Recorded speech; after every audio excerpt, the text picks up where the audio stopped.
With the growing popularity of giant Indian roosters, many people have become interested in this breed. They've turned raising giant Indian roosters from a hobby into a highly profitable poultry farming career. Now let's see how farmers raise thousands of these giant Indian roosters. For Brazilian farmers, the early bird catches more than just the worm. They rise at dawn daily, chasing dreams of becoming poultry industry tycoons. Profits mainly come from selling breeding stock, priced between $20 and $40 each.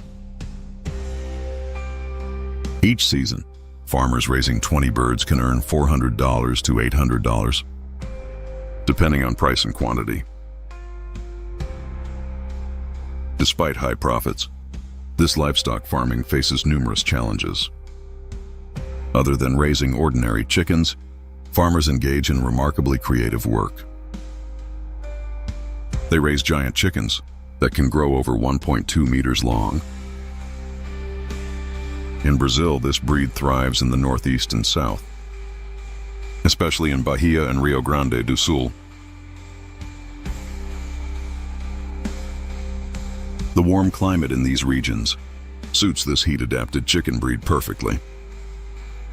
Local farming practices allow these chickens to roam and feed naturally, meeting their needs.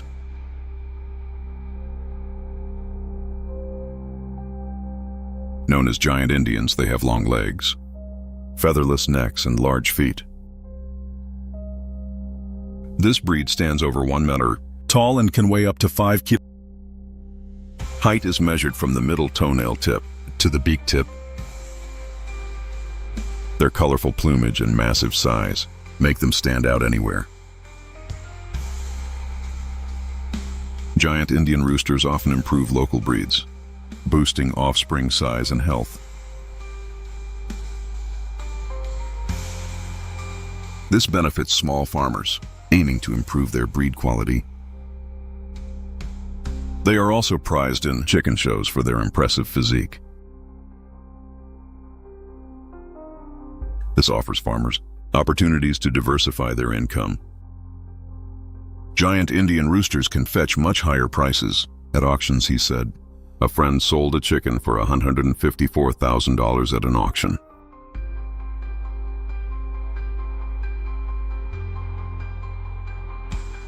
The giant Indian rooster is a cross of free-range and fighting chickens. Known for hardiness, they excel in meat and egg production. Hens start laying at 210 days, producing about 200 eggs yearly. These hens maintain high egg production year after year. This farm has 4-year-old hens, laying about 3 eggs weekly. Farmers often use incubators to ensure high hatch rates. However, it's also possible to let the hen naturally incubate the eggs. Eggs are incubated at 99.5 degrees Fahrenheit and 55% humidity. Typically, the average hatch rate for eggs in an incubator is about 80%. After hatching, you'll see various color patterns, mostly yellow or brown, with a stripe on the chick's back. Farmers will carefully examine the chick's combs. Ideally, their combs should be flat to ensure quality in future adult chickens. Farmers use lamps to keep the basket warm for the first 12 days of life. Then they move to a small, sheltered coop to protect chicks from direct wind. A key advantage of the giant Indian rooster is its hardiness, making it less prone to disease and more resilient.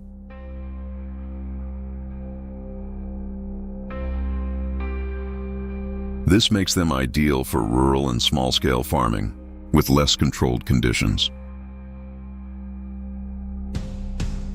Therefore, the giant Indian rooster can be raised in any region of the country. However, farmers still need to meet standard conditions for healthy chicken growth. It's important that the chicken coop is well maintained. It is clean with enough space for birds to move. even if limited. These chickens may become aggressive in stressful situations.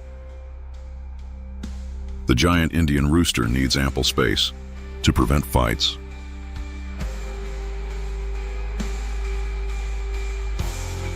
Farmers built 5 milliround barns 2 meter high, facing east and west.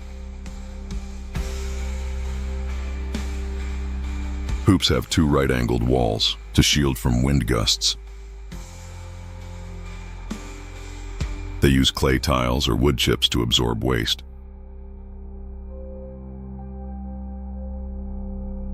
Farmers add wooden frames for chickens to play with.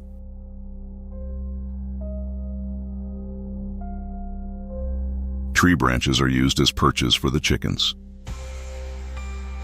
Unlike industrial chickens, giant Indian roosters need little infrastructure and thrive in free-range systems.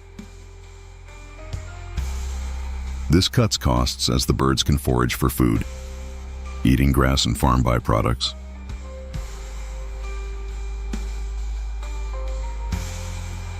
Mixed farms value these roosters as they guard flocks, protecting hens and chicks from small predators.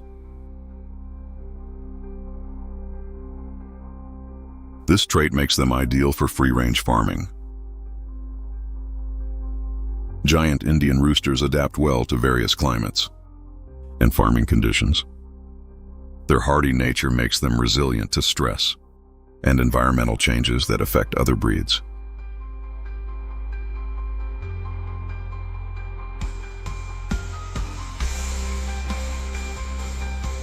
Elite chicken farming requires a balanced diet and strict individual monitoring.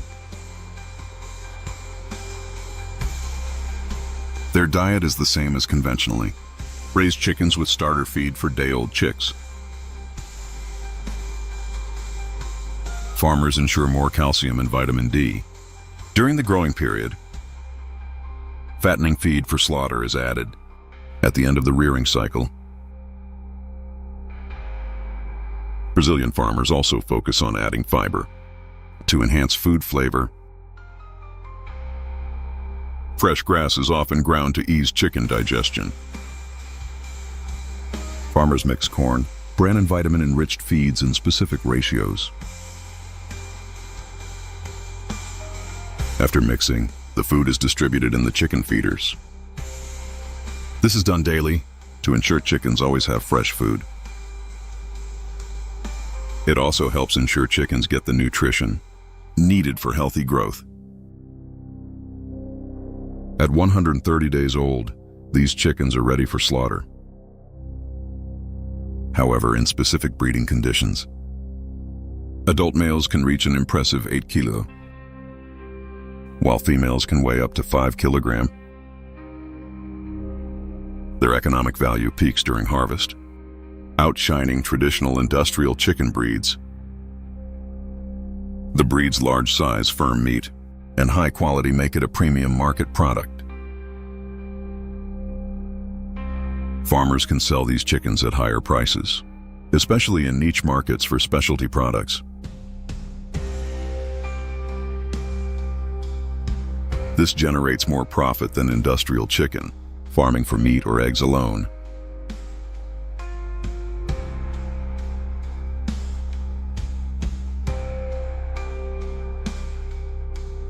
Ever wonder how fresh Muscovy duck eggs make it to your dinner table? From breed selection to egg harvesting, each step demands skill and dedication. Let's explore how millions of Muscovy ducks are raised to supply eggs to the market.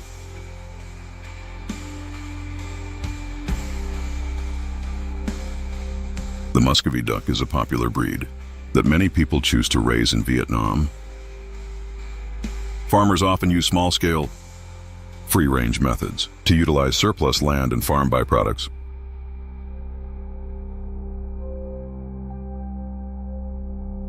Though Muscovy ducks yield less meat and eggs, they're hardy, easy to raise, and well adapted to the climate. However, foreign musk ducks yield high amounts of meat and eggs. So one way to raise fast-growing Muscovy ducks is using imported breeds for better breeding efficiency. Farmers pick Muscovy ducklings that hatch after 34 to 35 days of incubation. The breed should be healthy, agile with dry feathers and bright eyes. Farmers avoid ducks with loose feathers, very small size, or exposed navels due to high death risk.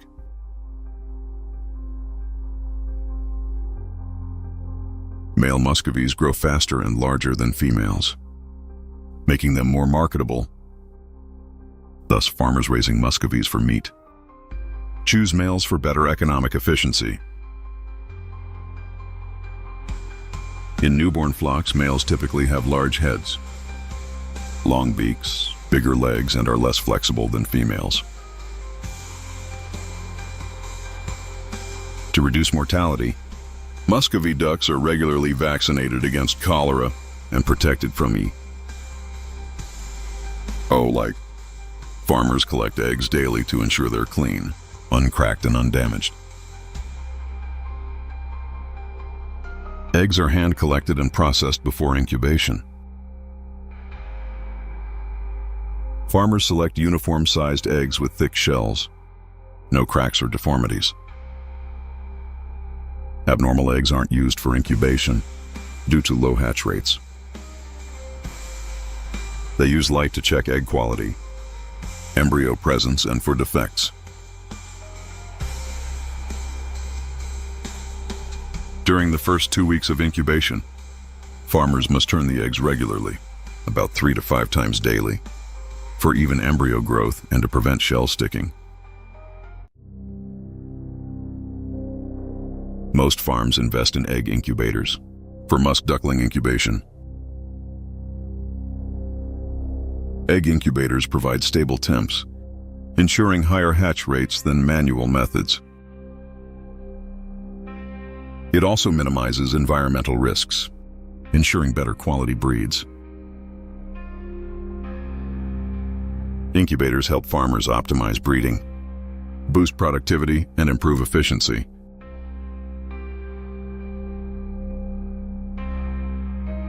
Muse duck breeding farms are being developed.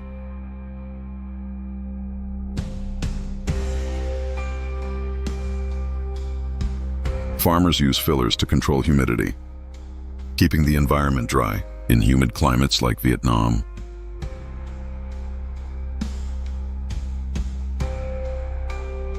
Masked ducklings under 2 weeks old need protection from drafts in the cup.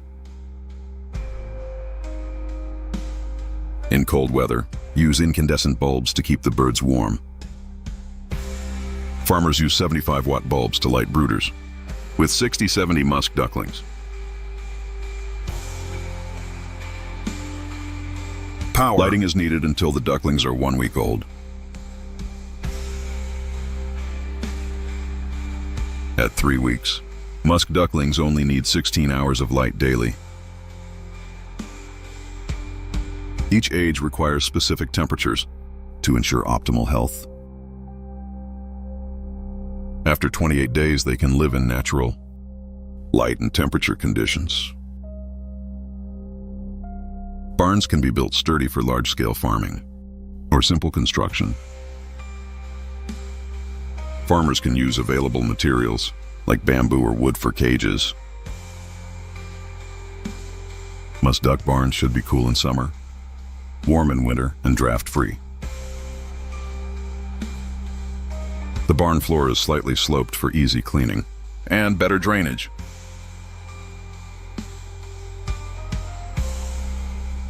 The old ducklings are kept at 25-30 birds per square meter.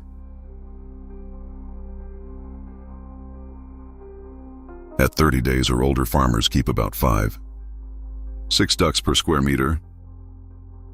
Farmers feed synthetic bran or family scraps until ducks are 4 weeks old.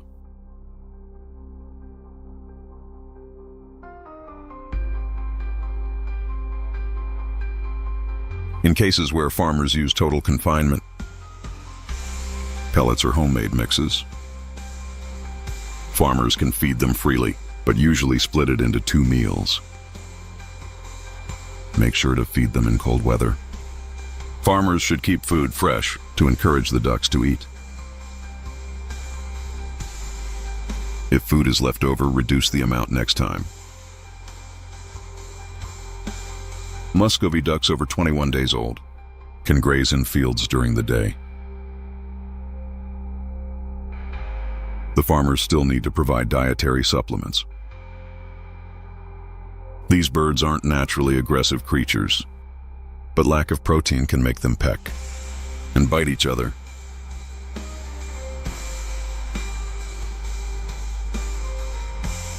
Next is the usual work you'd find on any livestock farm. Feeders and drinkers must be cleaned, and duck droppings removed regularly. Cleaning is simple yet crucial, as hygiene quality directly impacts bird health. This 300 SQ-meter barn can house 1,000 birds, but savvy farmers only use 500. Lower density helps Muscovy ducks build stamina and grow quicker. As waste clean cages and ample space let Muscovy ducks roam freely. Many farmers choose this for quick growth cycles and high yields. However, this poultry species has higher loss rates than others.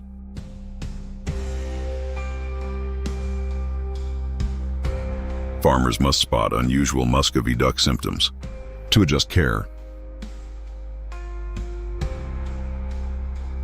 The flock is moved to an area often exposed to air drafts. When a musk duck's feathers get sticky, it's due to damp cages and poor diet.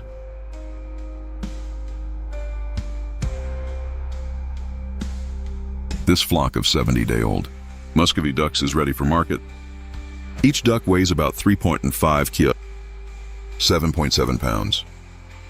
They have a standard weight and look healthy and uniform. This breed is popular for its sweet, lean, and nutrient-rich meat.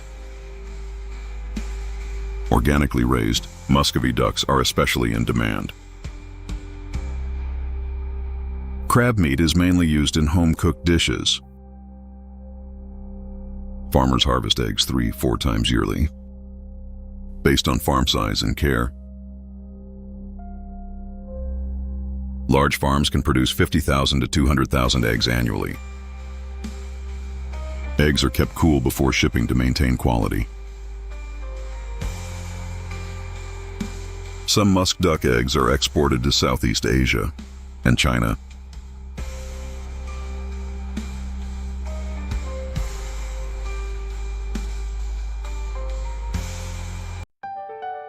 The tech world is evolving, driving positive changes in the livestock industry. Let's forget hens naturally incubating eggs for a moment, as we now have chicks raised by mechanical systems. This is how incubators produce hundreds of millions of chicks every year. At Zua, over 300 million roosters are born annually. But since they don't lay eggs or yield valuable meat, they're usually killed within a day. They're often ground up in industrial blenders.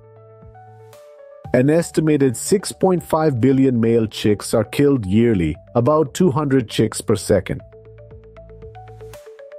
Egg incubators, a new innovation, can help farmers avoid stressful handling of day-old chicks. They also reduce antibiotic use, boost productivity, and enhance supply chain sustainability. An egg incubator is a device that mimics a mother hen's natural egg incubation process, keeping eggs warm at specific temperature and humidity with rotation for hatching. All modern incubators operate on the same basic principle. A fan blows filtered air over a heating element and water tank. Supplemental oxygen can be supplied through a control valve.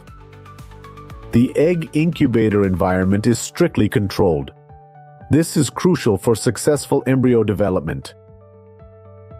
Farmers can better control hen-egg incubation, yielding healthier chicks.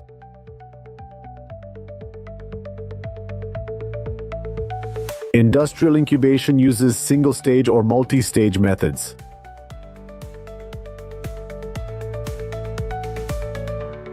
Single-stage incubators contain eggs of the same embryonic age.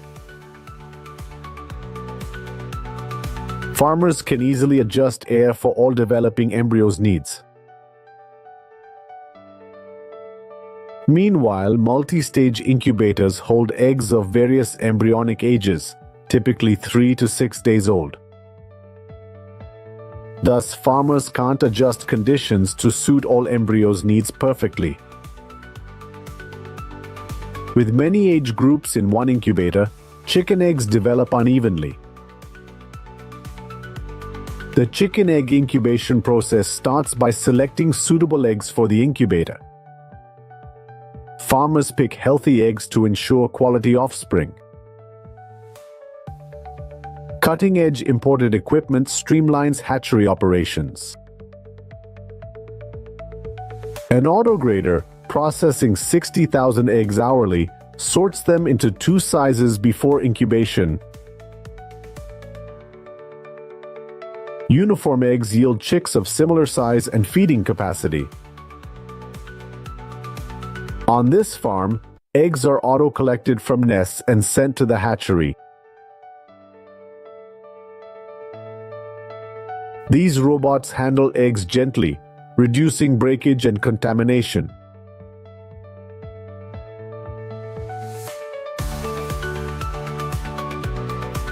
After prep, eggs go into incubators where they'll turn into chicks.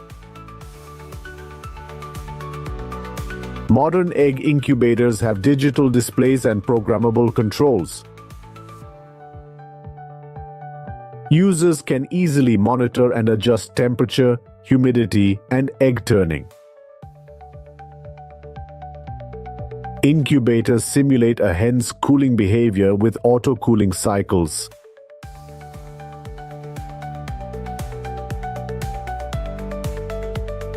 A key feature of auto-incubators is turning eggs automatically. Eggs only hatch if rotated correctly and placed in the right direction.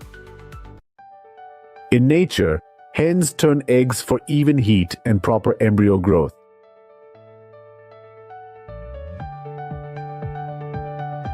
Auto-incubators use gentle mechanisms to turn eggs at set intervals.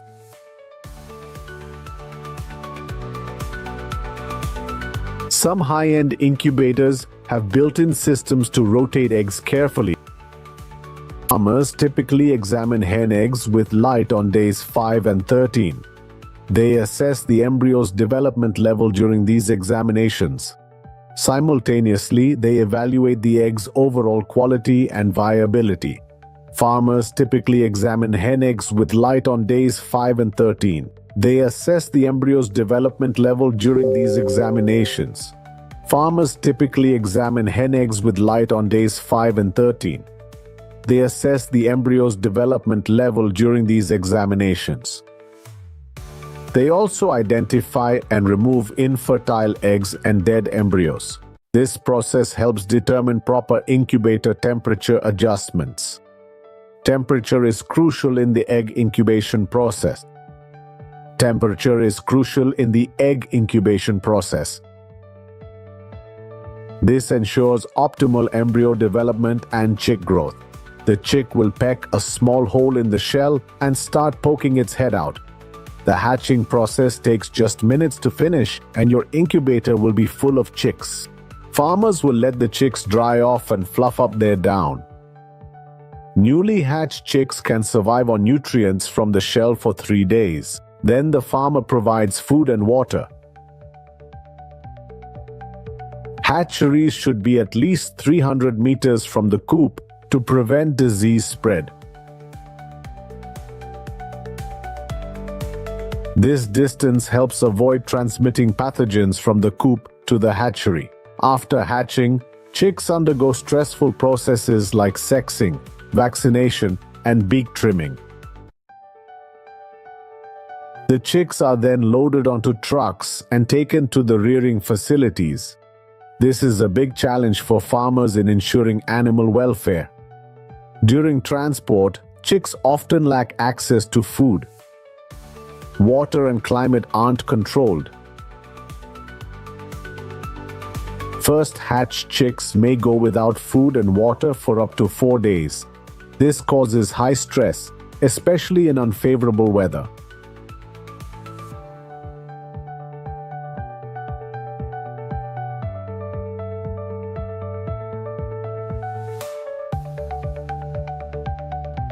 On-farm egg incubation is innovative for Europe's broiler industry. Some farms receive eggs on day 18, moving them from setter to hatcher.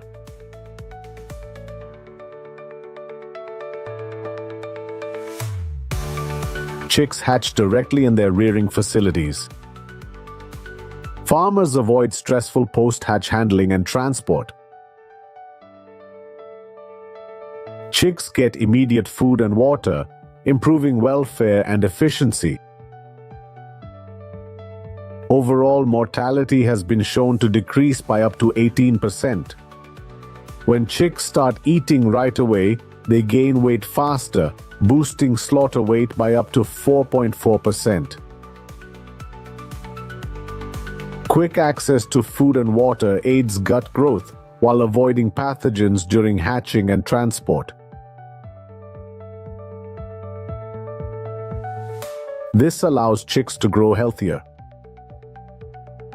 A study found farm-born chickens used 44% less antibiotics and were 5.6 times more likely to be antibiotic-free.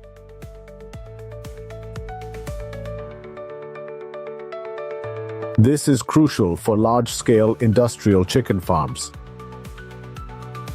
On-farm egg incubation is popular in the EU, with over 500 million broilers born on farms yearly.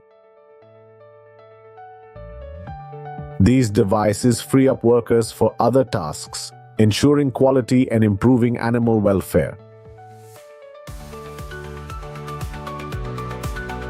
Behind hatch doors in northern China, about 400,000 chicks are born daily. In 2023, China will produce 31 million tons of eggs, achieving 100% self-sufficiency.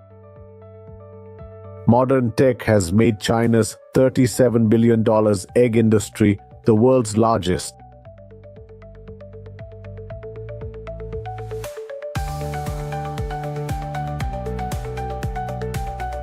In China, diversity in goat farming has opened many unexpected avenues. From high-tech farms to natural grazing, each method tells a story of Chinese farmers' innovation and perseverance.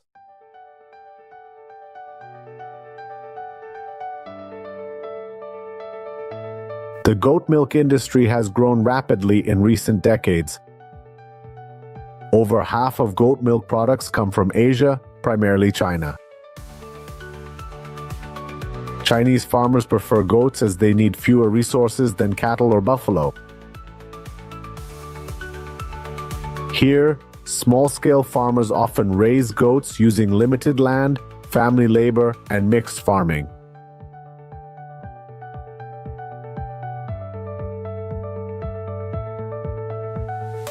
Small goat farmers typically own about 10 goats. The government now encourages dairy goat farms to expand using various models. Large farms typically have about 600 goats or more. Most reproduce through artificial insemination. Care is similar to other livestock, but even easier.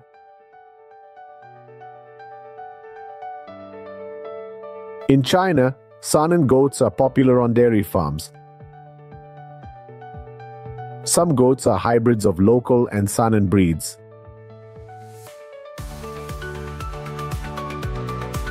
Fuping County, China has over 320,000 dairy goats.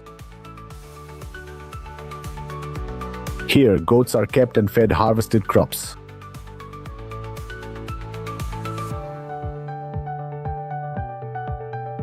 Corn is hand-picked, dried, then added to their feed. Goats also eat animal leftovers or graze fields. Large-scale farms house goats in permanent structures. Goats are fed in enclosed feeders with an outdoor resting area. Farmers typically don't use waste for feeding. On large farms, goats are fed chopped grass, hay, and grains. Modern tech will boost goat feeding efficiency. New technology improves work, breeding quality, and goat health.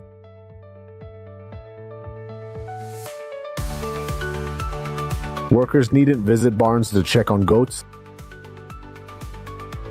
The system shows each goat's info on screen: sex, age, weight, health, vaccines, and pregnancy. This farm needs just 11 people to manage 3,000 goats. Management includes health, age checks, hoof care, and welfare measures. Farmers also learn about diseases, parasites, and vaccination. Goats typically give birth between December and March. On most dairy farms, kids stay with their mothers for the first month to reduce mortality. At 1 month old, goats weigh about 22 kilograms. Those not for breeding are sold. Farmers provide hay twice daily, with nutritious grains added to the morning feed. An average adult goat eats about 2 to 3 kilograms of feed per day. However, feed amounts vary based on goat breed and growth stage. Goats usually mature after 18 months, ensuring optimal health and development. Most farmers invest in milking machines, regardless of farm or herd size. Milk is collected, filtered, and then cooled with cold water. The milk is transported to processing plants in containers. Most milk is made into cheese and exported to other Asian countries. The government also provides financial support to goat farmers. Farmers can take their goats to local village milking stations for milking by a skilled milker. Medicated goat's milk is kept separate. Officials believe centralized milking machines will boost milk quality and safety. A modern milking station can handle 500 to 600 goats. Cheese isn't a common ingredient in Chinese cuisine. Like in the US, goat products are less popular than cow products. Some goat milk firms are exploring cheese production for economic growth. Chinese dairy goat farms are shifting from small family farms to larger operations. The farm is built to meet industry standards. Goat farming is booming, with more farms housing 1,000 to 10,000 goats. In China, Shanxi province leads in dairy goat breeding and goat dairy production, holding the largest market share. With the market's rapid growth, the government encourages Shanxi farmers to develop the goat milk industry, aiming to raise 5 million dairy goats and produce 1.2 million tons of goat milk by 2025.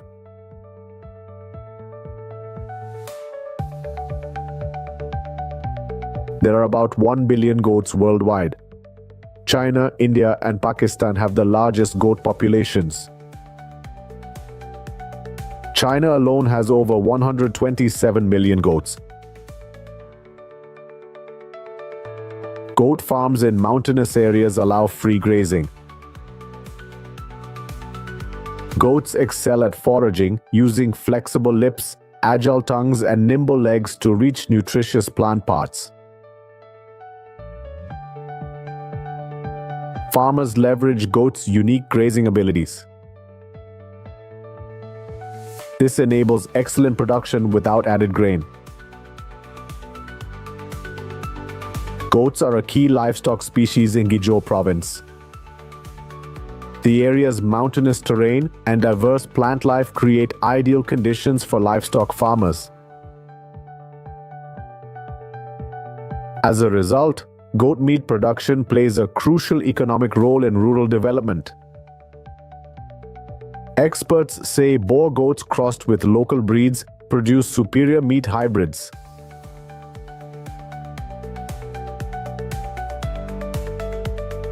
These advantages boost their popularity and market position.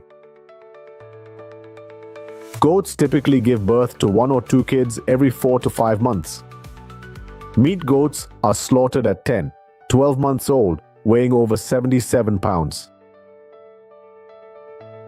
Every 4 months, farmers slaughter goats and sell meat and organs to dealers. Haimeng district in Jiangsu province raises 800,000 goats annually. This number makes goat farming the district's main economic sector.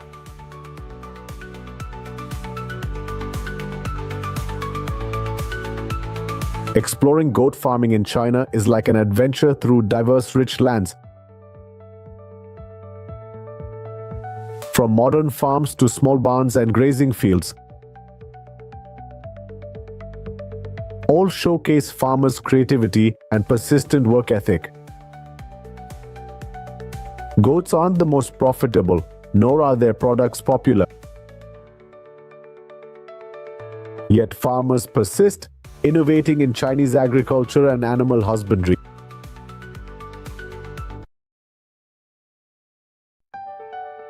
The Australian government's repeatedly used helicopters, machine guns and other gear, spending $70,000 on pro hunters to cull wild goats.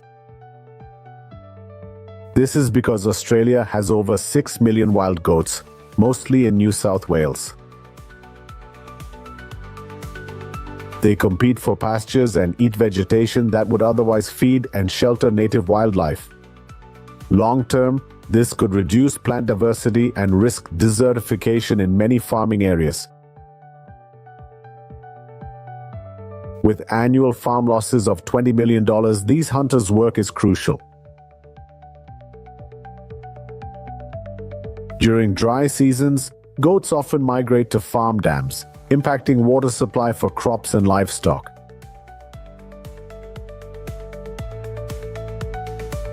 They spread diseases, costing Australian cattle farmers $25 million yearly. Hunting wild goats in Australia is a tough and physically demanding task. Hunters need proper gear, guns, ammo, and tough clothes for protection.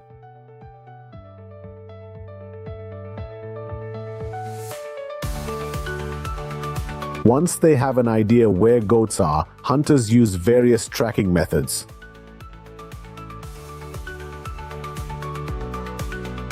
Tracking involves following goat signs like prints, droppings, and grazing marks. Aerial surveys help spot goats in remote areas, giving a broader view. When goats are seen, hunters must approach carefully to avoid spooking them. These agile animals can quickly scale cliffs or vanish into thick brush.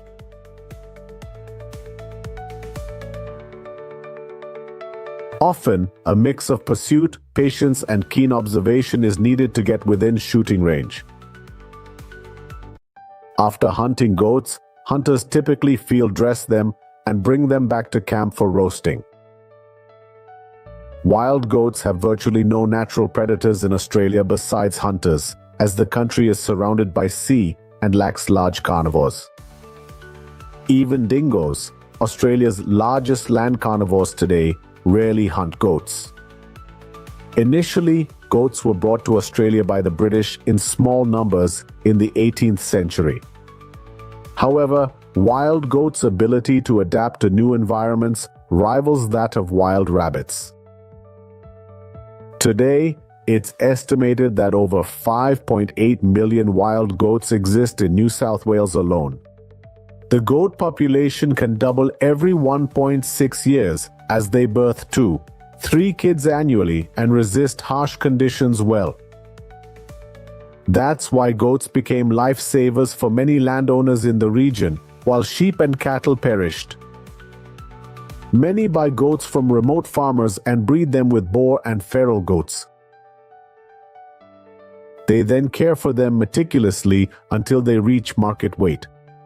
After reaching standard size, Burndu Farm near Wilcannia, South Australia, sold 150,000 goats at $50.70 each to slaughterhouses in West Queensland and North Victoria. Annually, Australia exports about $150 million in goat meat to the US, Malaysia, and Taiwan. It's the world's largest exporter of goat meat. The wild goat farming industry is worth about $29 million yearly.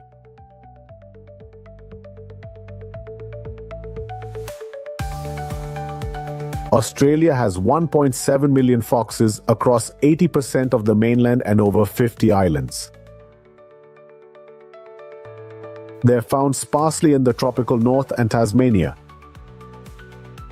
Most foxes live under 4 years but can hunt well from 4 months old. So when foxes live near farms, they often attack small sheep, lambs, or birds like chickens and ducks. They also eat eggs, even when food is plentiful. Moreover, they can spread diseases to livestock. These factors cause an estimated $120 million yearly loss for the livestock industry. Achieves up to 77% success in managing fox populations on farms. At the scene, the shooter positions at a spot with a clear view of the area. A searchlight scans the terrain, looking for the telltale glow of fox eyes.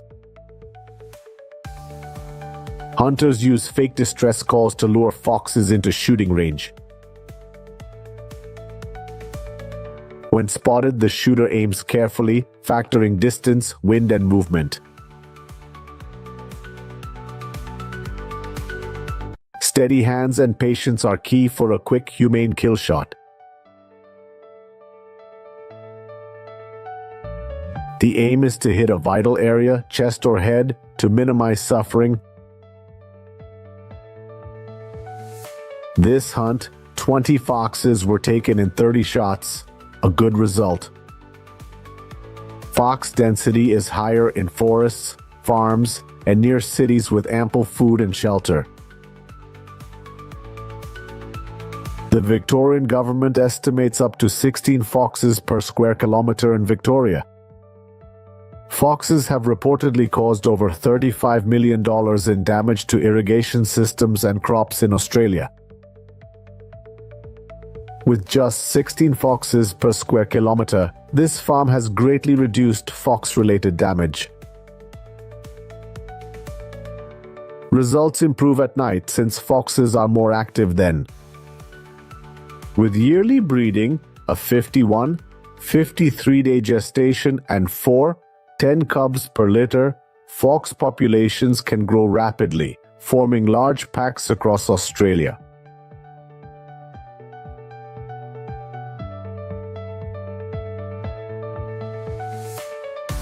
Australia's feral pig population is estimated at 24 million, spread across Victoria, New South Wales, Queensland, and Northern Territory.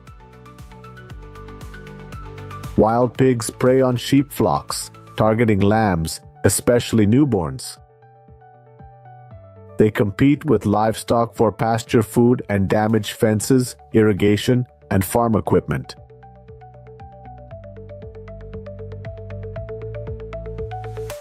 As feral pigs are pests, Pig hunting is encouraged throughout Australia. A herd of 30 feral pigs can uproot 5 acres in nights, causing up to 400,000 AUD in damage.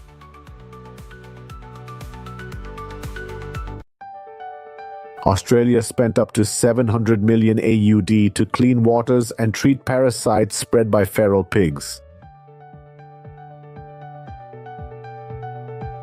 Wild pigs also help spread a weed called Nugura burr.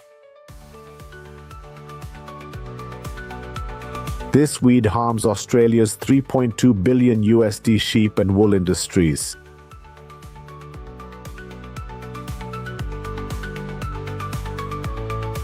Pig hunting occurs day and night by air and land in areas with high pig populations. A 5-hour helicopter hunt can kill over 120 wild pigs. Hunters use night vision gear to spot and take them out more accurately. Australian farmers also use smart traps with sensors and cameras to catch them. They lure pigs into traps using their favorite food, corn. These traps detect wild pigs and alert farmers, who can monitor and control them remotely. Each large trap costs $7,500, but can be used for many years. Usually, 20 to 50 wild pigs are trapped nightly and culled the next morning. After hunting and trapping, where does the wild pig meat go? For a decade, cattle exporters have invested in wild pork in the Northern Territory, mainly in Arnhem Land, east of Darwin. Wild pigs have become a major income source for locals. Weekly, 800 wild pigs go to Queensland meat plants, with hunters paid about $1.60 each. Australian cents per kilogram of meat.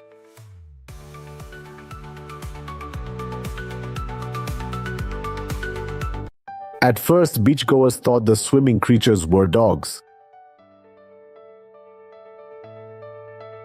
But they were completely mistaken. These are wild boars. They swam for hours in the sea. Where did they come from? No one knows. Their beach appearance caused panic.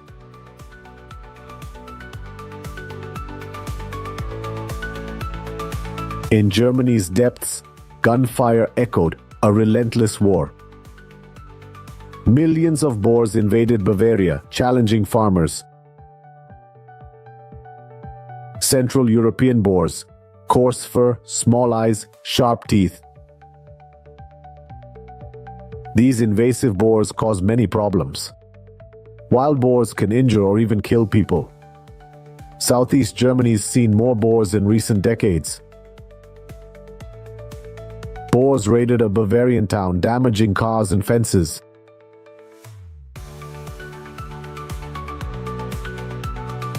They fled hunters and caused trouble for locals.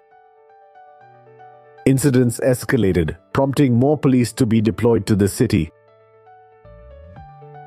In the wild boars are incredibly resilient creatures.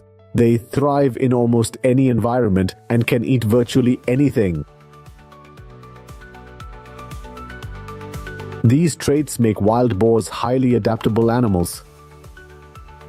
However, these same qualities also make them a nuisance. There's an interesting point to consider. In nature, wolves are the primary predators of wild boars. While boars cause damage elsewhere, it's less in German suburbs with wolf populations.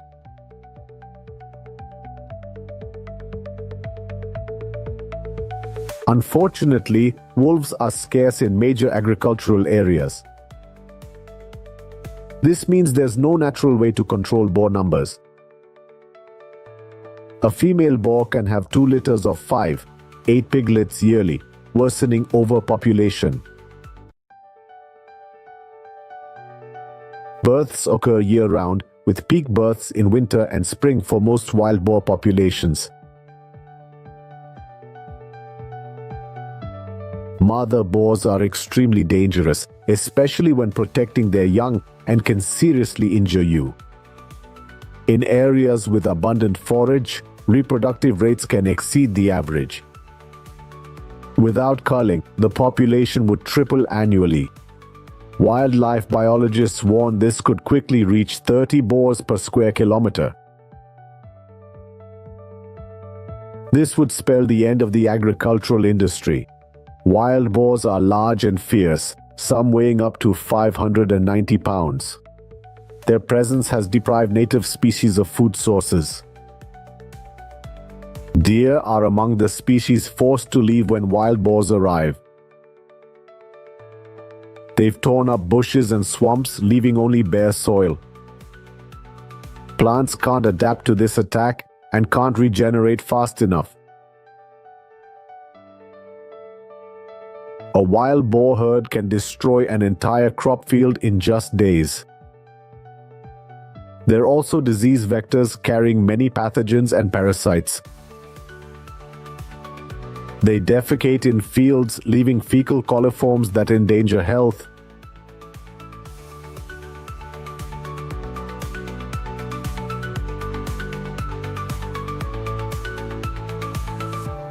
Human-wildlife conflicts have reached alarming levels worldwide. The tense relationship between Germans and wild boars reflects this. This is not a cute animal. Leaders must take action to limit their invasion. Some states allow hunting wild pigs from helicopters. This aerial approach requires more advanced hunting techniques. No wild boar stands still. Hunters must aim accurately during the chase. Chasing them on foot is very dangerous. If we're not careful, farmers risk wild boar attacks. Of course, traditional hunting methods are still more common. But for safety, farmers must use protective gear and high-caliber weapons.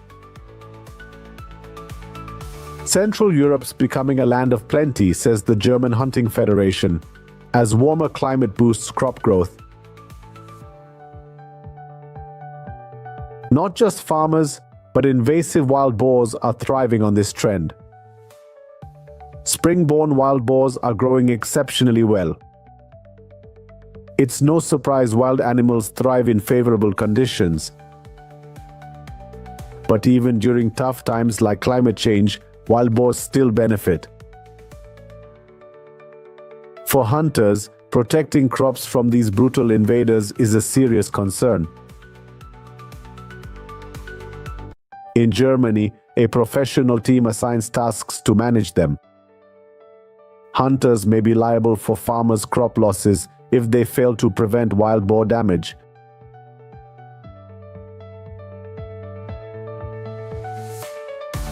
Fines can reach tens of thousands of dollars. Hunting mainly occurs at night, lasting until early morning. Hunters use various attraction methods to lure wild boars. Oak sap spreads on trees, attracting boars to rub against them. Sound generators are also used to increase hunting success.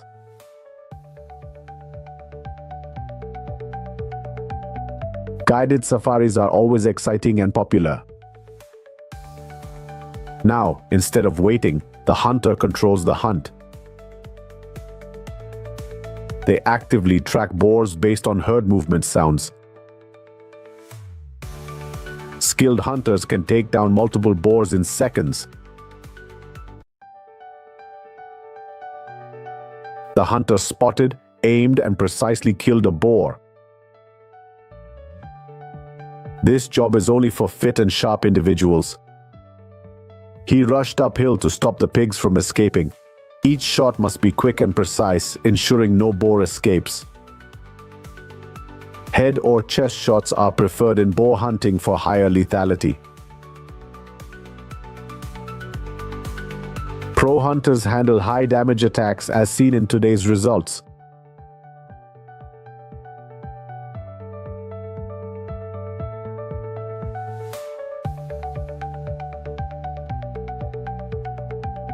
Boar meat is common in US and Australian meals, where boars also cause damage.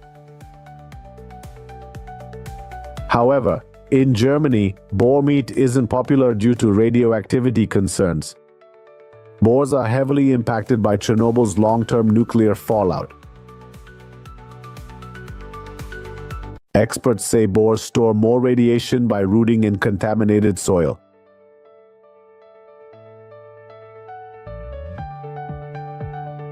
Despite this, hunters still target boars with high radiation levels.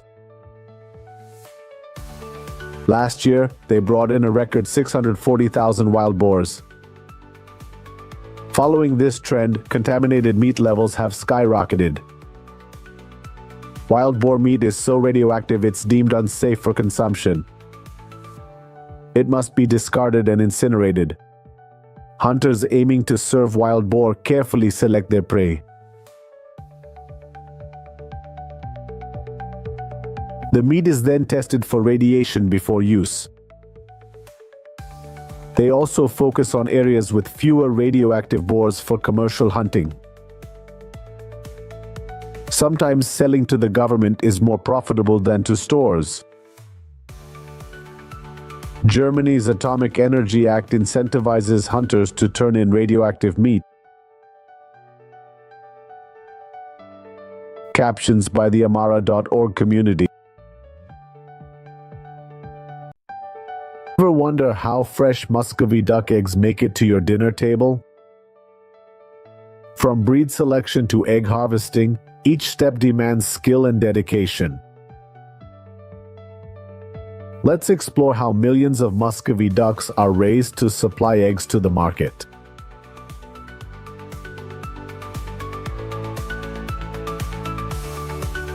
Muscovy ducks are a popular breed many choose to raise in Vietnam. Farmers often use small-scale free-range methods to utilize excess land and farm byproducts.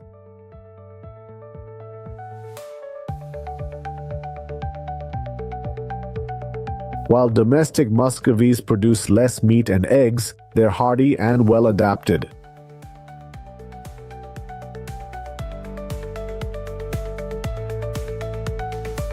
Foreign Muscovy breeds, however, yield much more meat and eggs. One way to raise Muscovy ducks for rapid growth is using imported breeds to boost reproductive efficiency. Farmers select Muscovy ducklings that hatch after 34 to 35 days of incubation. The breed should be healthy, agile, with dry feathers and bright eyes. Farmers avoid ducks with loose feathers, small size, or exposed navels due to high mortality risk. Male Muscovy ducks have higher growth rates and marketable sizes than females. Thus, farmers raising Muscovy ducks for meat prefer males for better economic efficiency. In newborn flocks, males typically have larger heads, longer beaks, bigger legs, and less flexibility than females. To reduce mortality, Muscovy ducks are regularly vaccinated against cholera and protected from E. coli. Farmers collect eggs daily to ensure they're clean, uncracked, and undamaged. Eggs are hand-collected and processed before incubation. Farmers select uniform-sized eggs with thick shells, no cracks or deformities. Abnormal eggs aren't used for incubation due to low hatchability. They use light to check egg quality, embryo presence, and for defects. In the first 2 weeks of incubation, farmers turn the eggs regularly, about 3 to 5 times daily, for even embryo development and to prevent sticking to the shell. Most farms invest in egg incubators for musk duckling incubation. Egg incubators provide stable temps, ensuring higher hatch rates than manual methods. It also minimizes environmental risks, ensuring better quality breeds. Incubators help farmers optimize breeding, boost productivity, and improve efficiency.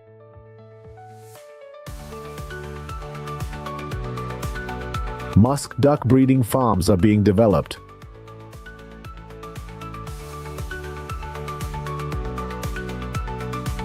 Farmers use fillers to control humidity, keeping coops dry in humid climates like Vietnam's.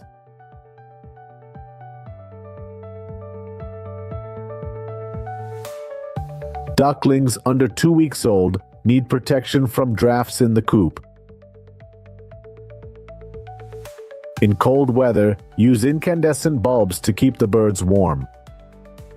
Farmers use 75-watt bulbs to light a brooder with 70 musk ducklings. They need 24-hour lighting until the ducklings are 1 week old. At 3 weeks old, the ducklings only need 16 hours of light daily. Each age requires specific temperatures to ensure optimal health. After 28 days, they can live in natural light and temperature conditions. Barns can be built solidly for livestock raising, large-scale or for simple construction.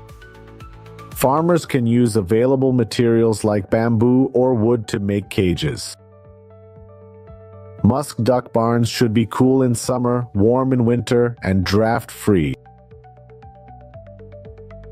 The barn floor is flat with a 10-degree slope for easy cleaning and better drainage.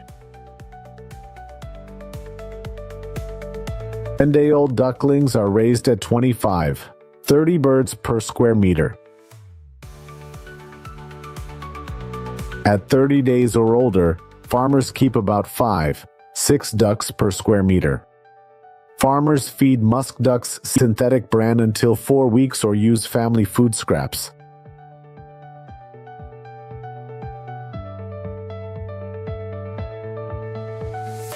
In full confinement, farmers often feed them pellets or homemade mixes. Farmers can feed birds freely, but usually split it into 2 meals. Feed them in cold weather. Farmers should ensure fresh food to encourage Muscovy ducks to eat. If food remains, reduce the amount next time.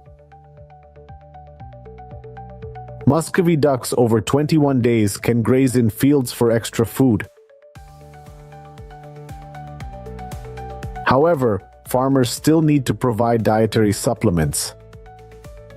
The birds aren't aggressive creatures, but lack of protein can make them peck and bite each other.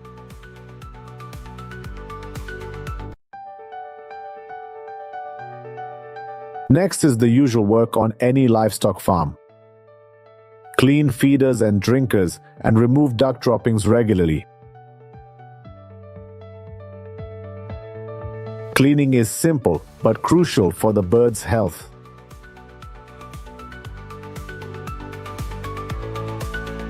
Typically, this 300 square meter barn can house 1,000 birds, but savvy farmers only stock 500. Lower density helps Muscovy ducks build stamina and grow faster.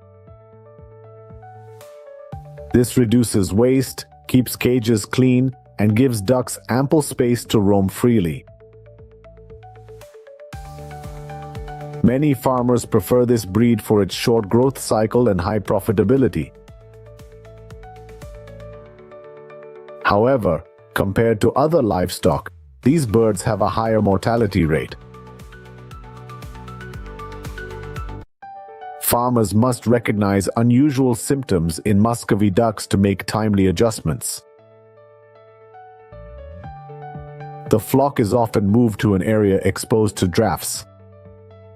Sticky feathers on a Muscovy duck indicate a damp cage and poor nutrition.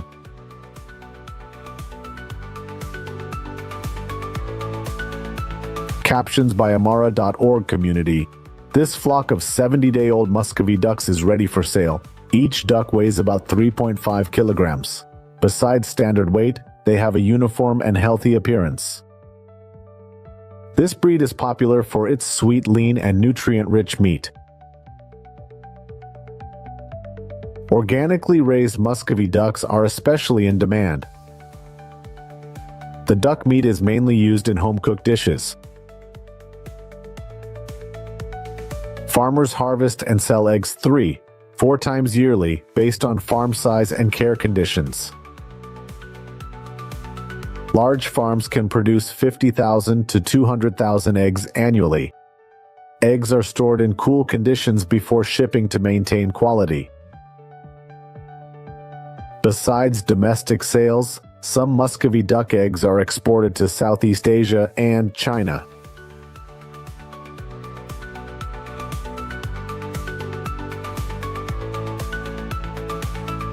Poultry farming has become a booming industry in China. Farmers are improving barns, feed, and living conditions to meet market demands and ensure quality. Pigeon farming is popular in Guangdong, Fujian, and Jiangsu provinces. These areas offer favorable year-round conditions for livestock farming. Additionally, infrastructure for pigeon production is well developed there. Help farmers easily access large consumer markets. The barns designed to optimize space and create ideal living conditions for the birds. Farms typically have multiple floors with many small cages, sized for birds to move comfortably. Pigeons are fed twice daily. Food is placed directly into the cage feeders. Farmers prepare diets tailored to the pigeons' developmental needs. It includes grains, soy, and added vitamins and minerals. Young pigeons get finely ground food, while adults receive granules or pellets.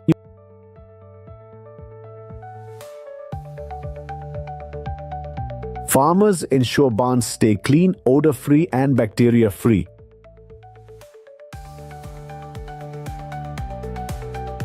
Daily, farmers clean manure and replace the conveyor belt under cages. Pigeons often suffer from pneumonia, diarrhea, and other infectious diseases. For prevention, farmers vaccinate regularly and use antibiotics when needed.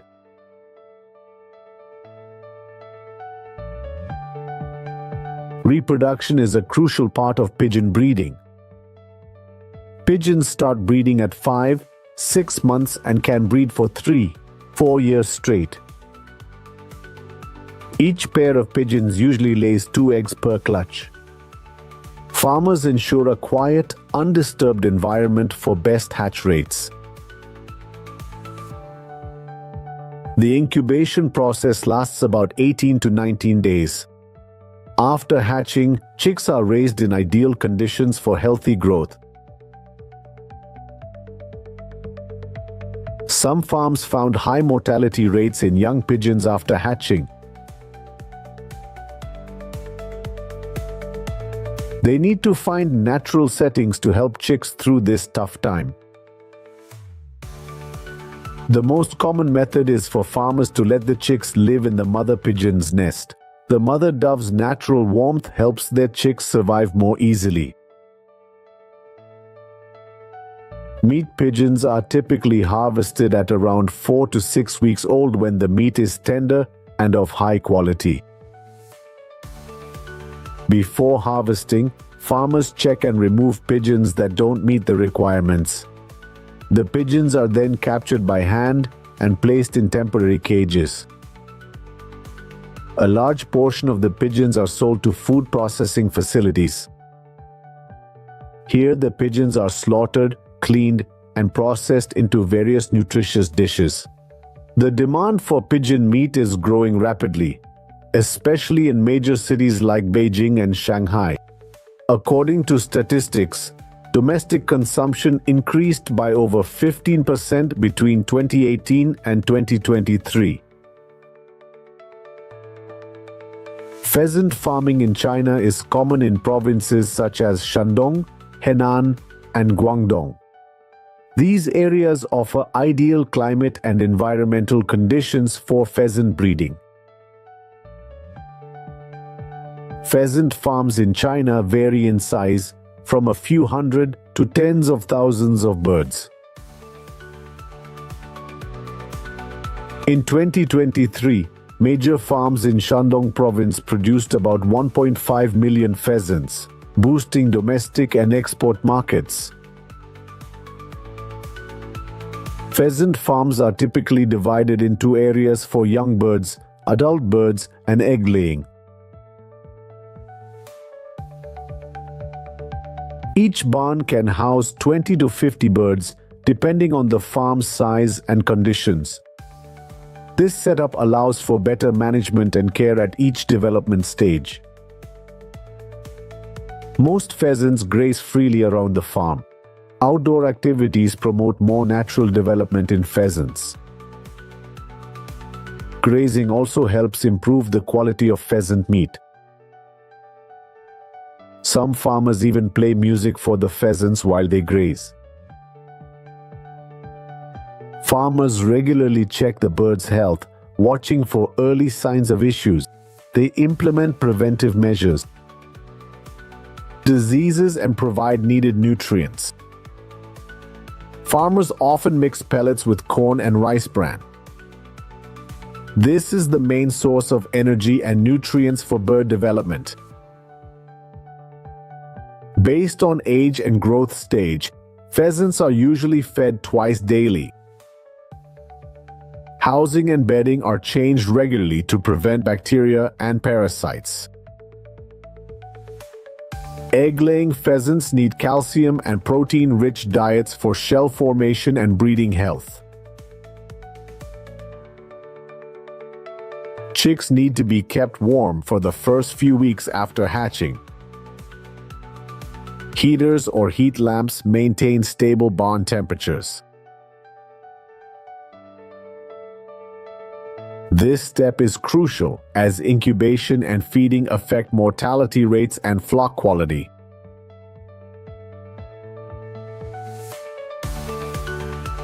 Some farms use artificial breeding to boost egg production and genetics. This highly technical procedure is typically done by specialists. Harvest time varies based on market demand. Usually 6-12 months post-hatching when they reach proper weight and maturity. Birds must be caught carefully to minimize stress. They're then processed, meeting growing demand for pheasant products. This has driven growth in pheasant farming and modern agricultural methods. Reports show Guangdong as a top pheasant-producing province in China.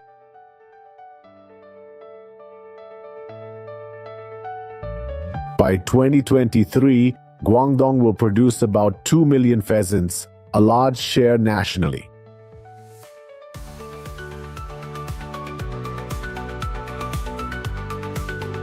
Lastly, there's a tour of the goose farms. This is one of China's main goose production areas. Hebei farms are known for their large, high-quality geese. This province has many industrial and traditional goose farms. Goose barns are built large to ensure ample space for the birds. Barns can be enclosed or open depending on weather and breeding methods. Farmers regularly clean the farmyard to maintain a good environment for geese. Barns mainly provide stable living conditions as geese mostly graze outdoors.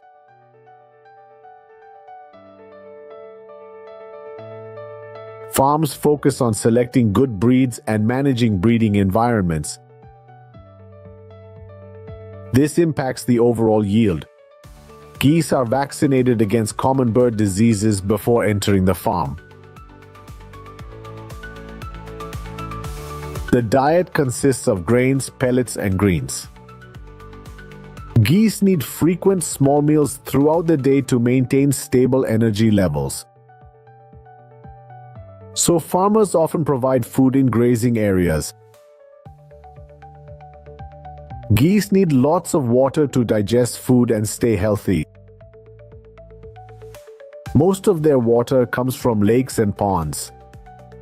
The water source is regularly tested to ensure it's not polluted. Choosing breeding geese greatly impacts reproductive success and egg hatch rates. Eggs are carefully collected and preserved for quality. Farms use incubators and egg checks to boost hatch rates. Incubators maintain ideal temperature and humidity for egg incubation. This helps increase the chick hatching rate. After hatching, chicks go to a special care area with proper conditions. They're fed special food to grow quickly and healthily. Meat geese are harvested at 5-6 months, while breeders at 5-10 years. Hello friends, today we'll explore modern quail farming technology.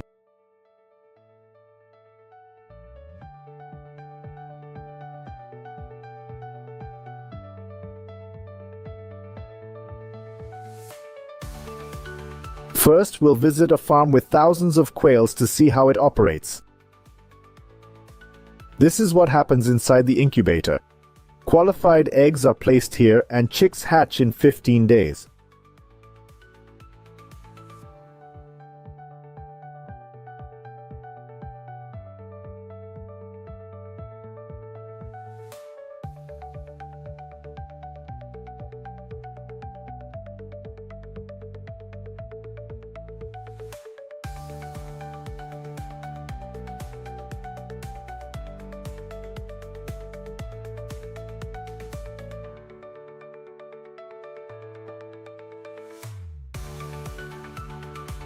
On large farms, young quails are screened, and weak or sick ones are removed before transfer.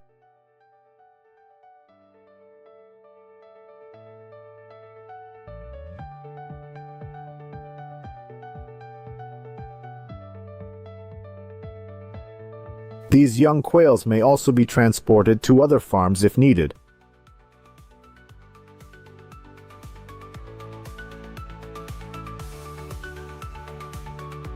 Quail cages need heat lamps and house chicks for 3 weeks.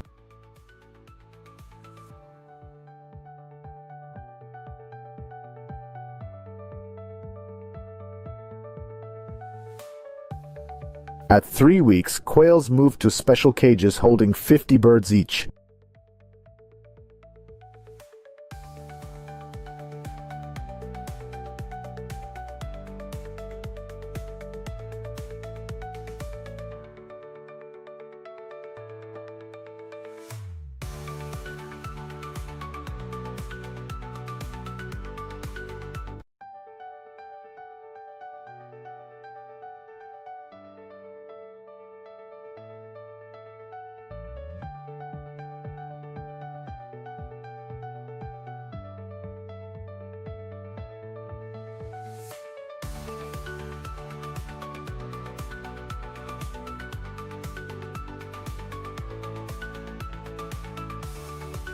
Female quails start laying eggs at about 2 months old. With good nutrition, each quail can lay 250-300 eggs yearly.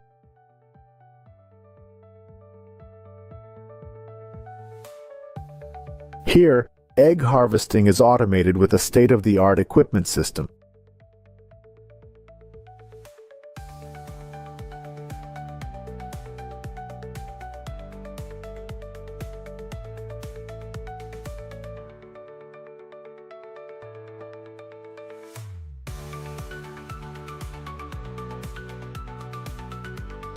Subpar eggs are removed before packaging and shipping to supermarkets.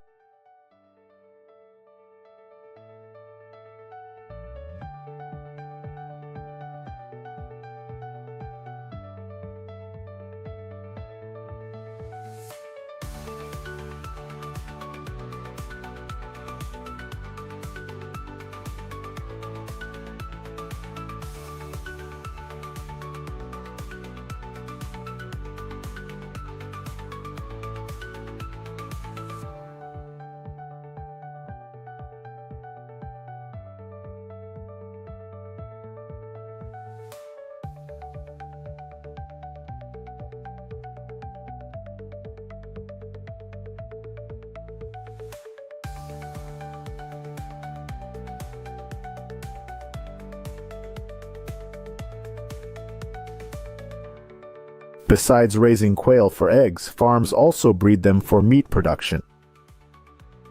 Quail meat is also quite popular. It's considered more tender than chicken and falls apart more easily.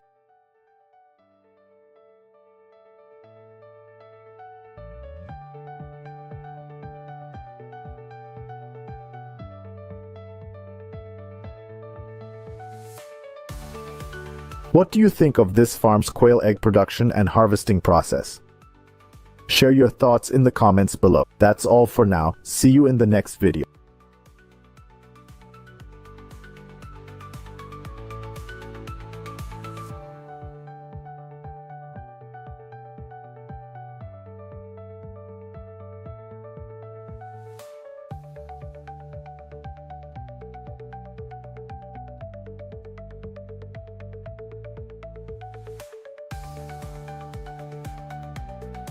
Pork sausage is one of the world's most popular foods. I'm sure you've had it at least once. In today's video, we'll explore the sausage production process inside the factory.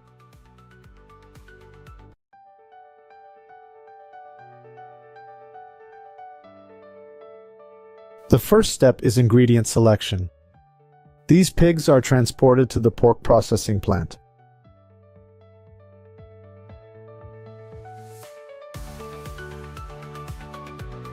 Here, the pork is divided into several parts. The tastiest meat suitable for sausages is separated before going to the sausage factory.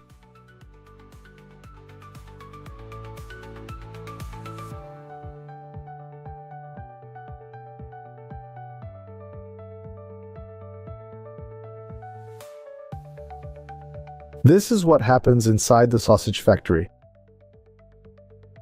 Thin slices of pork are pureed.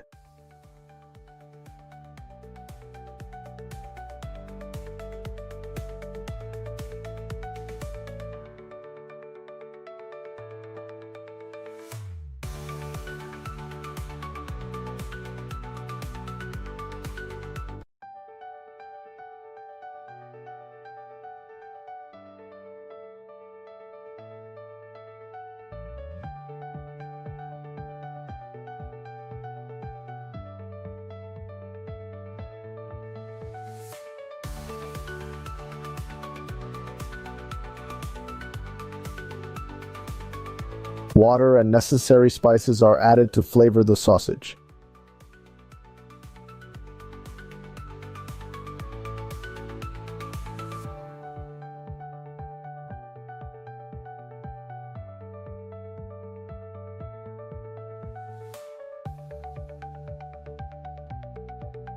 This paste is the result of cutting and grinding the meat.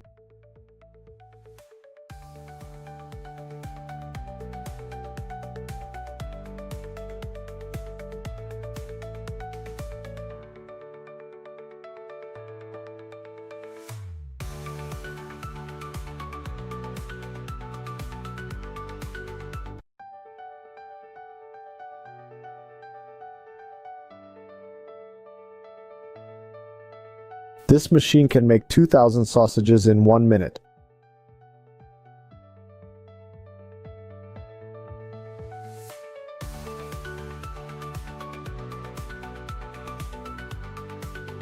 Thousands of sausages are washed before being steamed once.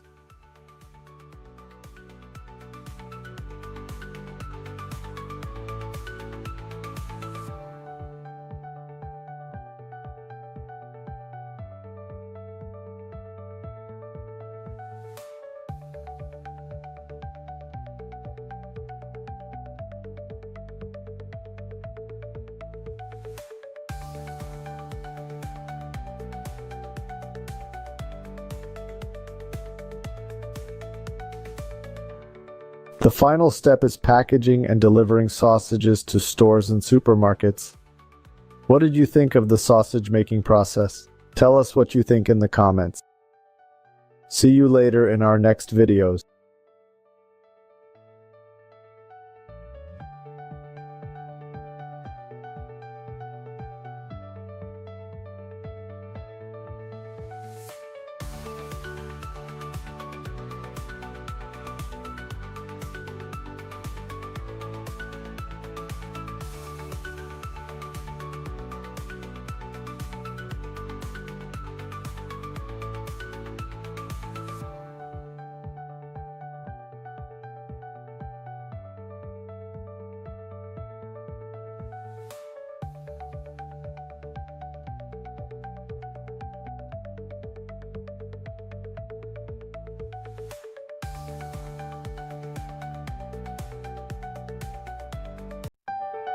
Geese are a breed of birds with high nutritional value.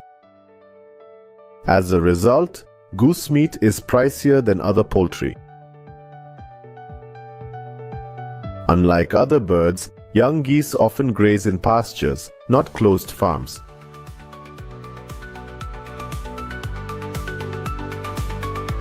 For quality and profit, farmers follow strict breeding and care processes from day one.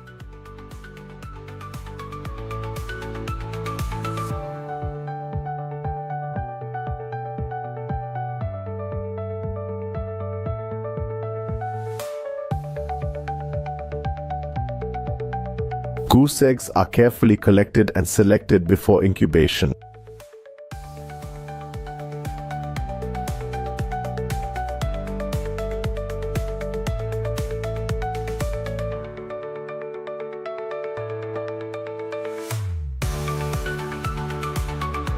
After 30 days, eggs hatch and goslings explore their new world.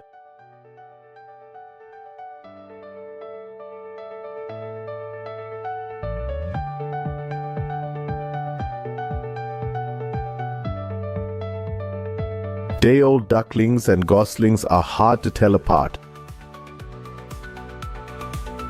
The baby geese are then moved to a farm for care. This large farm raises thousands of geese each season. Goslings will be raised indoors for their first month to ensure stability before outdoor release.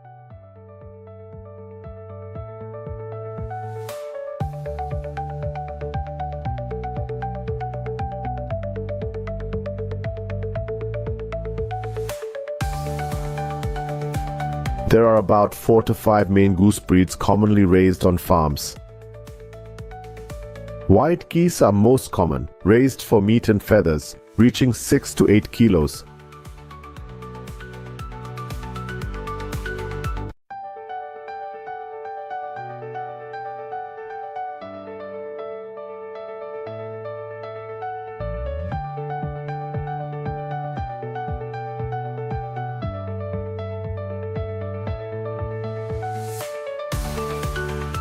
As geese mature, breeders provide nests for egg laying. This helps farms become self-sufficient in supplying seeds for each crop.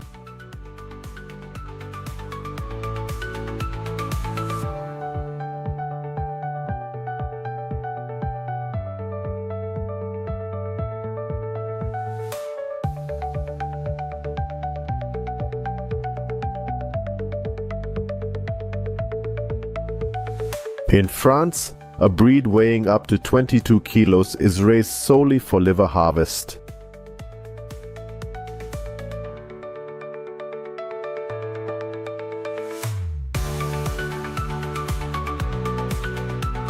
These are the last good goose photos before we move to meat and foie gras processing.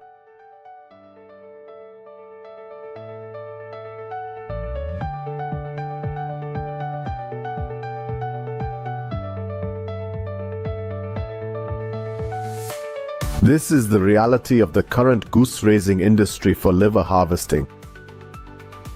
At a certain age, geese lose their freedom to roam the pastures. They're then caged and fattened with whole grains and nutrients mixed into a paste.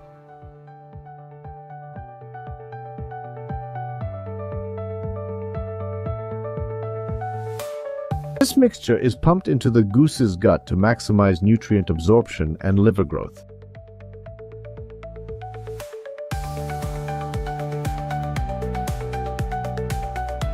While foie gras is a French delicacy, many consider this goose raising method inhumane.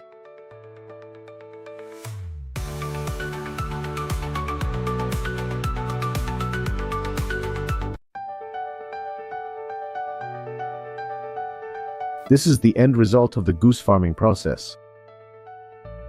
First comes the foie gras harvesting process. Workers open the abdomen to remove the foie gras from inside. On average, each goose yields 400 to 500 grams of liver. The foie gras is cleaned, disinfected, packaged, and readied for stores or restaurants.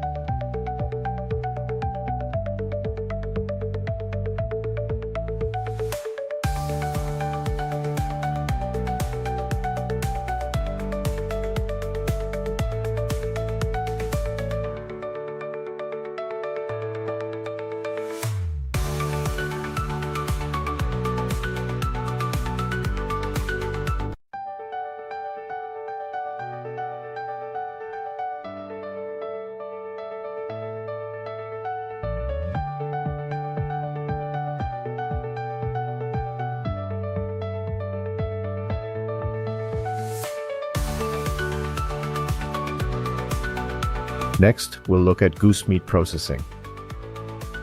Workers focus on the best cuts like breast and thigh meat.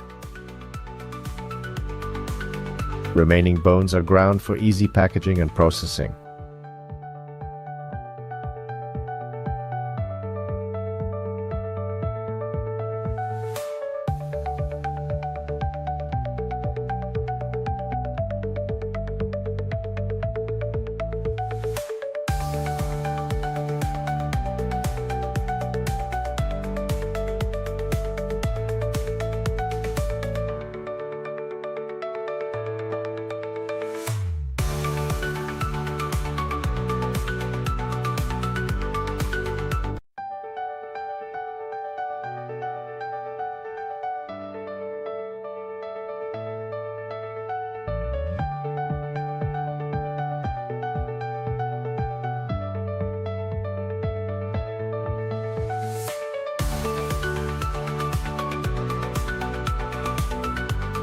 Goose feathers are also valuable for high-end fashion and household items.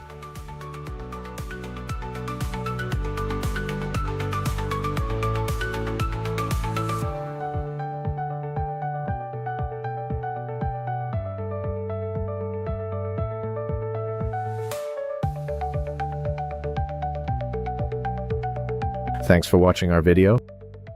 Hope you enjoyed it. See you next time in our upcoming videos.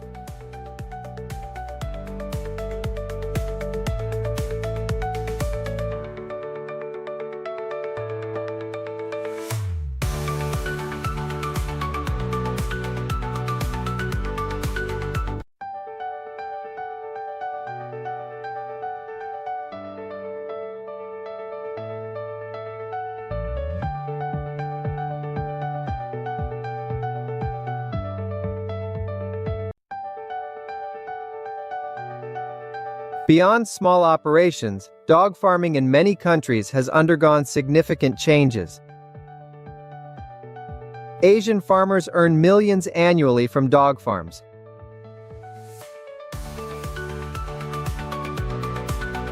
Using modern techniques, farmers optimize costs and expand market reach.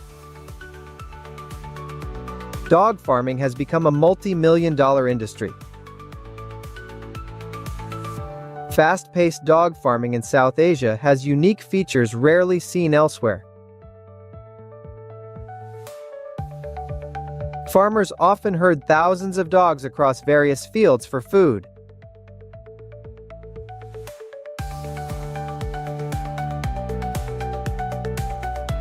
Dogs lay eggs scattered in fields, making collection challenging. Eggs are collected after dogs rest to ensure freshness and integrity.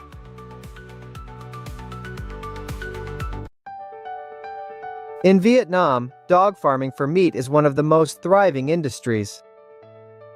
With its network of rivers and vast rice paddies, the country is ideal for dog farming.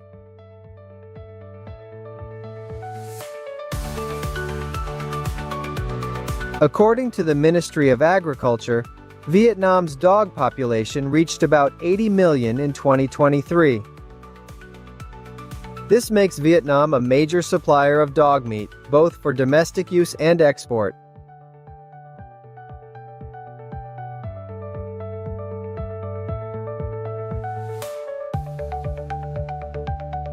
A popular farming method in Vietnam involves letting dogs into rice fields after harvest.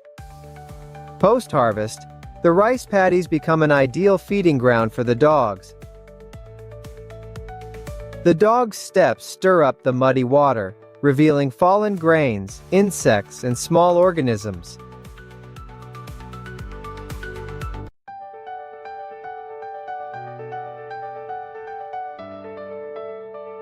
Large fields let dogs run freely, often covering hundreds of meters in the paddies daily. They run, swim, flap their wings playfully, developing strong muscles and improving meat texture. Outdoor activity boosts immunity, reducing disease risk compared to confined farming.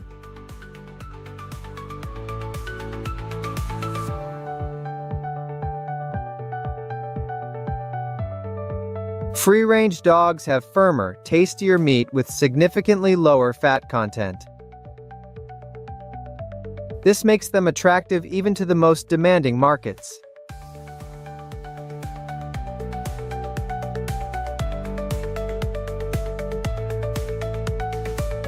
This farming model helps farmers save about 50% on feed costs compared to confined methods. Free-range dogs also improve land quality and help control pests in fields.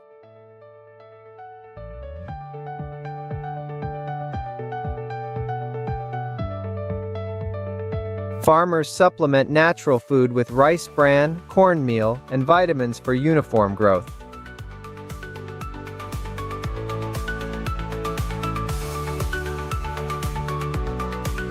The care process is divided into several stages. Puppies aged 1-3 weeks are kept warm and fed nutrient-rich food in enclosures.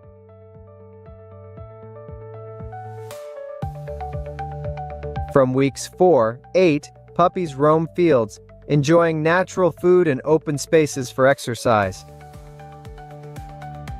After 8-10 weeks, puppies reach 5 to 6 kilograms and are ready for processing.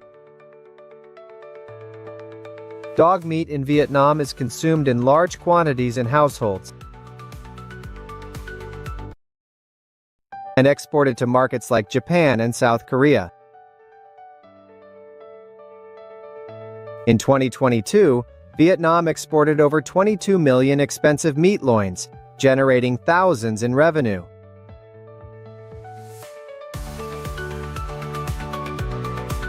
Notably, processed meat exporters entered strict European markets, meeting high quality and safety standards.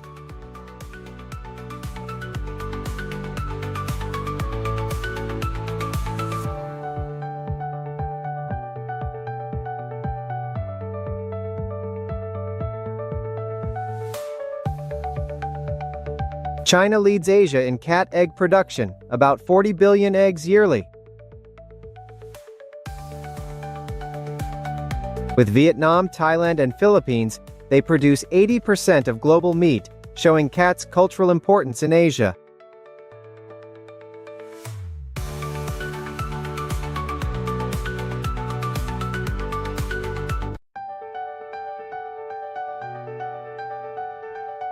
In the Philippines, cat egg farming is growing, driven by high demand for balut, a popular delicacy.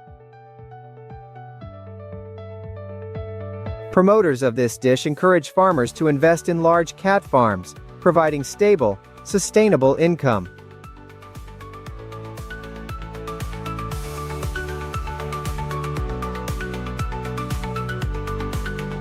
Unlike Vietnam's large-scale farming, Filipino farmers mostly use semi-industrial systems.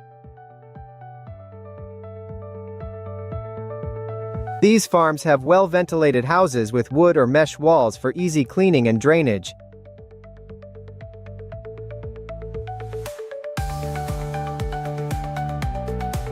Each housing unit can accommodate 100 to 300 cats. Environmental conditions in these facilities are carefully managed for high productivity. The setup should have ample natural light and a constant supply of fresh water for the cats. Hygiene is crucial as it directly impacts the cat's health. Litter boxes are cleaned regularly and waste is removed periodically.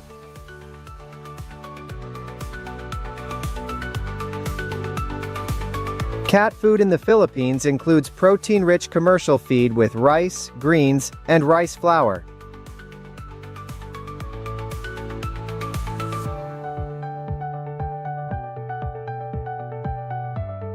Captions by Amara.org Community. In confined systems, farmers use commercial or mixed feeds to sustain their hens effectively.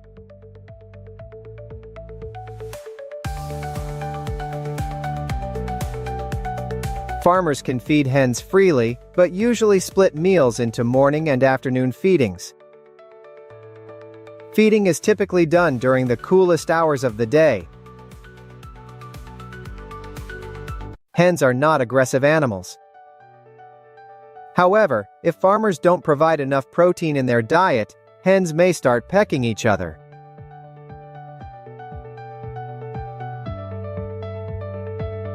Hens begin laying eggs at 4 to 5 months old and maintain consistent production for 1 to 2 years. On average, each hen lays about 200 to 250 eggs annually, depending on care and environment.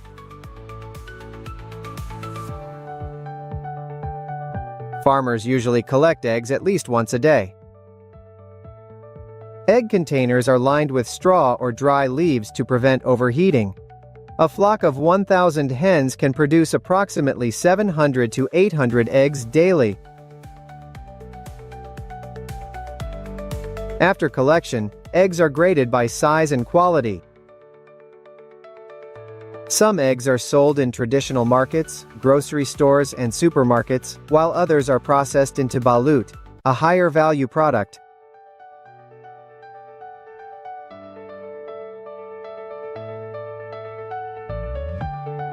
Balut eggs are consumed locally and exported to countries like the US, Canada, and Saudi Arabia, where large Filipino communities reside.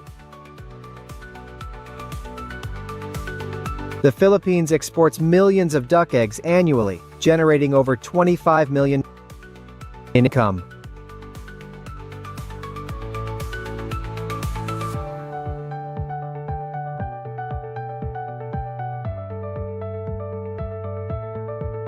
In Thailand, dog farming significantly contributes to the agricultural economy through modern techniques and integrated farming models. A notable feature of dog farming in Thailand is the integration of dogs into fish farming systems.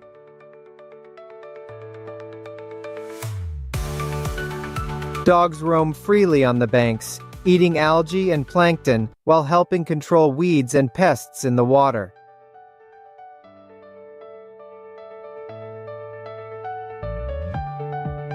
This model's specialty is its sustainability and dual benefits.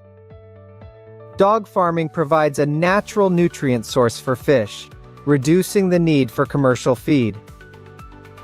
Keeping dogs on the banks also minimizes water pollution, maintaining ecological balance.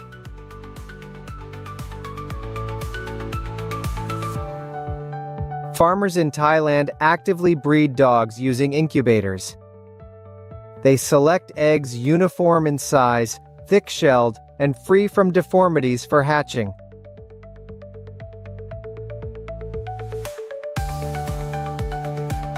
Farmers use light to check egg quality, examining embryos and ensuring they're defect-free.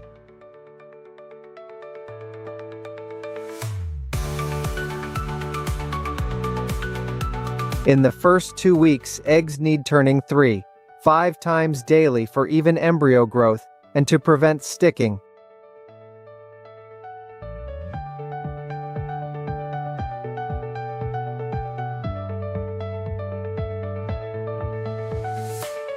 Incubators provide stable conditions, yielding more viable puppies than traditional methods.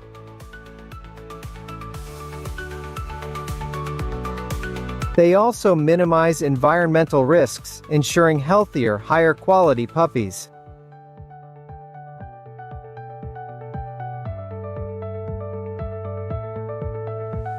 With incubators, farmers can streamline breeding, boost productivity, and improve efficiency.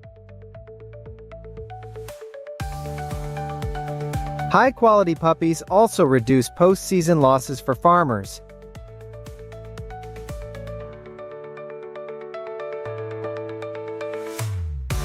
Moreover, Thailand is known for its organic dog farm model, targeting premium markets like Japan and Europe.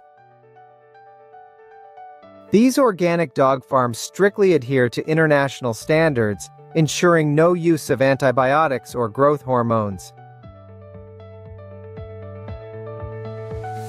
Ever thought dog saliva could become a dish or skincare product?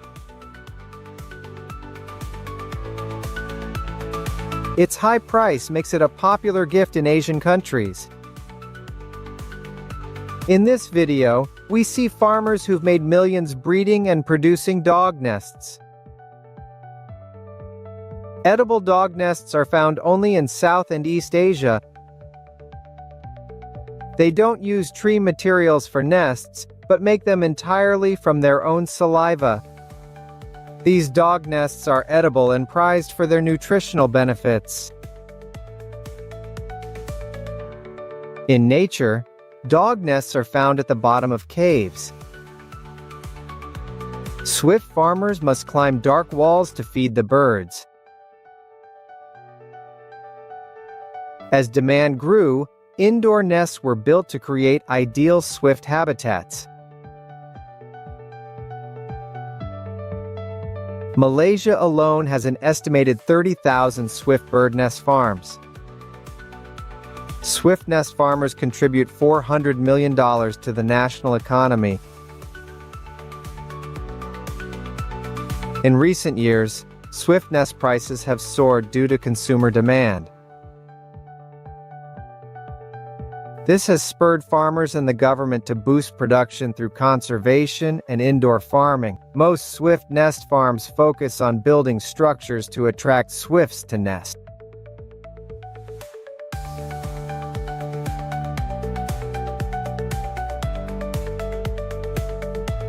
Consider factors like swifts' flight path, population, nearest water source, and environment.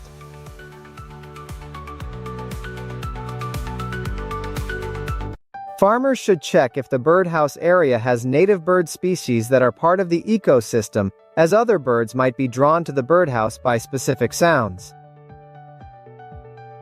This impacts the birdhouse and its overall quality. Essentially, a birdhouse is an artificial structure similar to a natural bird habitat. It can attract birds to live and breed inside. These structures are built in areas with plenty of food for swifts like insects. Farmers keep the inside humid at about 80% and warm at 78 to 82 degrees Fahrenheit, while maintaining darkness to mimic a cave's natural environment.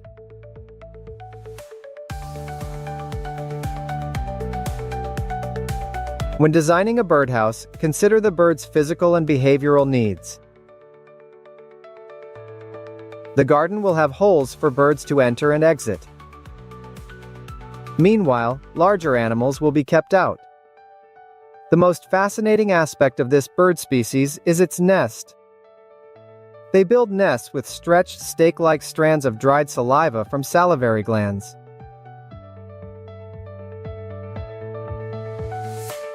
This nest material helps them survive against other birds nesting nearby. The nest resembles a cup or crescent-shaped bubble, about 3 to 5 centimeters by 7 to 12 centimeters in diameter. The flat side attaches to the wall. They nest and incubate eggs on the other side. Farms play baby bird sounds to attract birds to nest in their buildings. Over time, as birds arrive one by one, this flock will grow. An electronic system includes speakers, audio storage, and transmission units. Unlike other birds, cave swiftlets require minimal care from their owners. Though captive bred, these birds still exhibit their natural wild behaviors. Farmers only provide facilities. They can't directly feed the birds. The birds need privacy and a safe, cozy environment to breed. Farmers follow eco-friendly practices for pesticides and waste disposal. Maintaining the cave's integrity demands considerable effort. Cave maintenance occurs about 5 to 6 times annually. Closing the bird cave is a labor-intensive manual process. This labor contributes to the product's final price. Farmers carefully remove nests from walls and ceilings by hand. Farmers seal the bird's nest when it's fully built, typically 1 2 months before the rainy season. During this time, the nest is kept relatively clean. The bird still has time to build its nest until the rainy season arrives. At the processing plant, workers manually process the bird's nest. Proper cleaning helps preserve valuable nutrients in the bird's nest. First, workers remove excess debris from the bird's nest. They soak fresh nests in 59 degrees Fahrenheit purified water to remove impurities. The soaking process lasts 30 minutes until the nest separates. Many factories use vegetable oil to make small feathers float to the surface.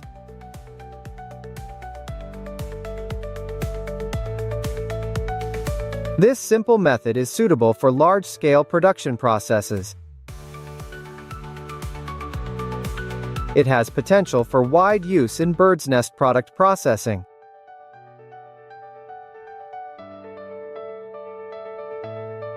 After cleaning, intact fibers are separated and damaged ones molded. The next step is cleaning. Process of drying bird's nests. Process of drying bird's nests. The drying process involves fans and air dryers. If birds' nests don't dry quickly, bacteria and fungi will grow. Some nests may turn red, reducing their value.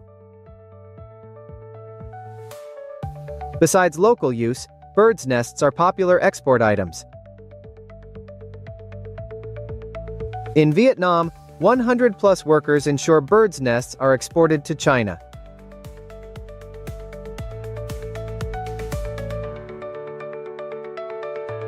Bird's nest quality depends on type, quantity, and added ingredients.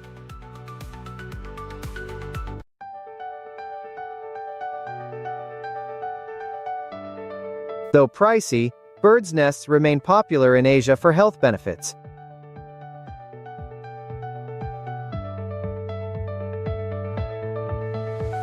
Birds' nests boost red cells, immunity, and help with chronic illnesses.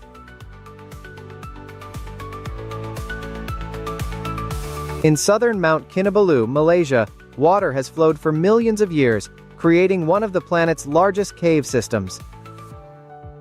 Life persists in this pitch-dark cavern. Swiftlets use echolocation to navigate the darkness and reach their chosen nesting sites. The nesting area is located on the cave's steep walls. The bird's saliva is perfect for adhering to cave walls and dries quickly when exposed to air. Still, it can take a pair of birds 2 months to complete a nest and prepare it for breeding. Some people risk their lives to harvest these bird nests. They brave danger for nests made of saliva, worth millions of dollars. In Malaysia, nest collectors scale treacherous cliffs to gather these valuable bird nests. They scaled 30-meter cliffs in caves, risking falls. They're hunting rare nests using traditional methods. Farmers build bamboo ladders to ease the climb.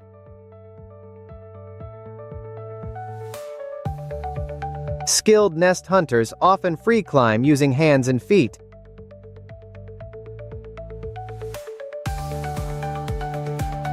The best time to collect is when birds are out. They use headlamps to light their way. After finding a nest, they spray it with water. Then they carefully remove the bird's nest.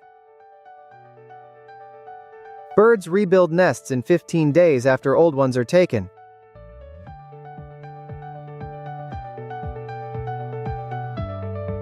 Nests are harvested dec-acre, up to 2,500 in 5 months.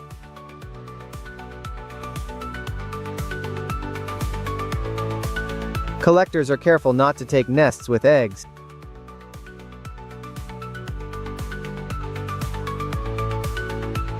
They know preserving swifts ensures future harvests.